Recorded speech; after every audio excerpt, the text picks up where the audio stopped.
In the summer 1980, I was visiting my parents.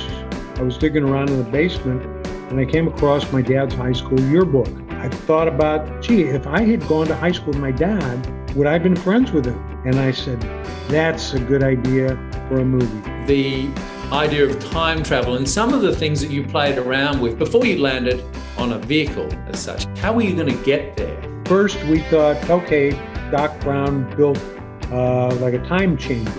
We thought, okay, Doc could have built this out of a refrigerator. And then Bob Zemeckis, now wearing his director's hat, said, Bob, wouldn't Doc have been smart enough to build the time, make it mobile? And he built the time machine into a car. And then he said, and what if that car was a DeLorean? When did you first have an inkling that the car was, such an important piece of this story?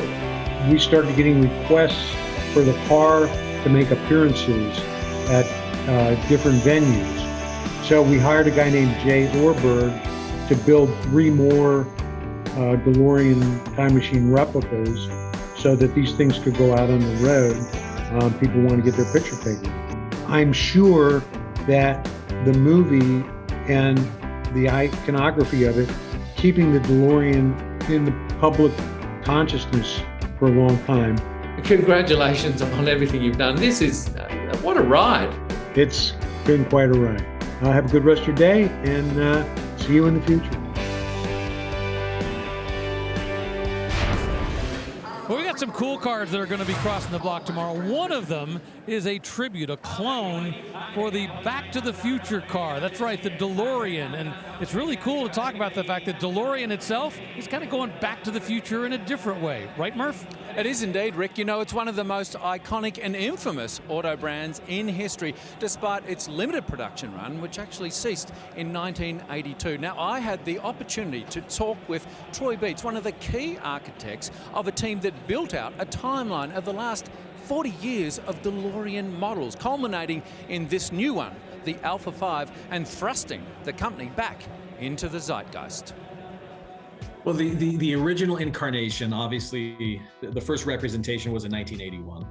That particular icon deserves to be an icon that's represented in the time period it was released. There were an extension of the DeLorean brand that went past the DMC-12. And for the most part, that was at that point called the DMC-24.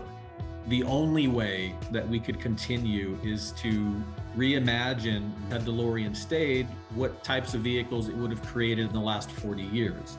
Alpha 5 can now take some of the DNA from each one of those, and that's the car it is today.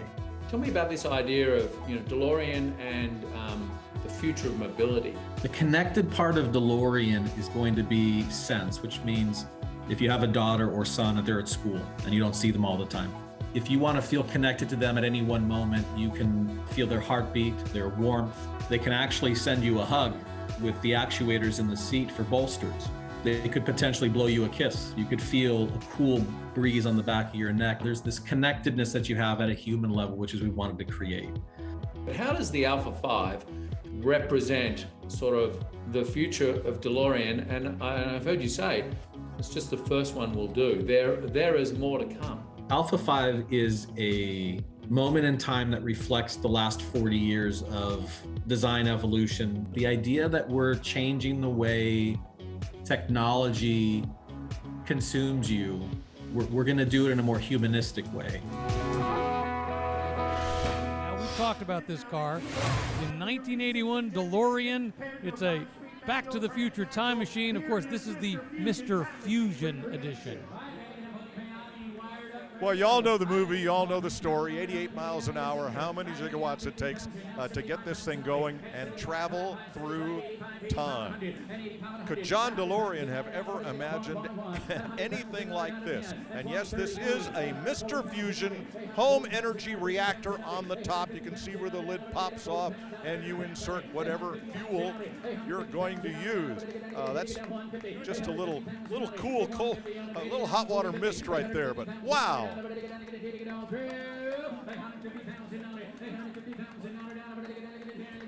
150, and I hear it. 150, 140, 150, 150 pounds and not anybody else all through, all done. 150 pounds and not down, but down the road, down 145. All right, where are we going to go? We're at July 2nd, 2022, and the clock is set for November 5th, 1955. Do I want to jump in and go back and meet 5-year-old me? Not particularly.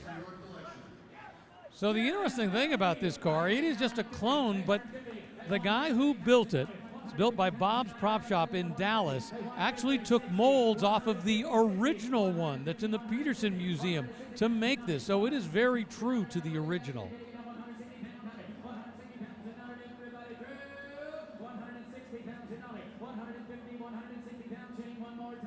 Ladies and gentlemen, once again, meticulously transformed into an accurate recreation of the Mr. Fusion Time Machine. Also have a signed headliner as well. Ladies and gentlemen, here's 751.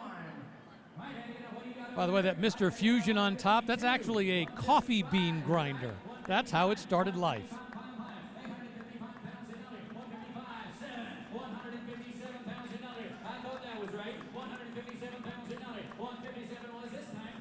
Now that's a cool example of taking something very mundane and repurposing it. As the car sells for $155,000. On the original Batmobile, the exhaust on the Batmobile that George Barris designed, that big turbine-like exhaust, it was a 5-gallon paint can, repurposed. Prop guys are so good at that, finding those average things that make a car very special. Yep, you made a time machine out of a DeLorean. There it goes.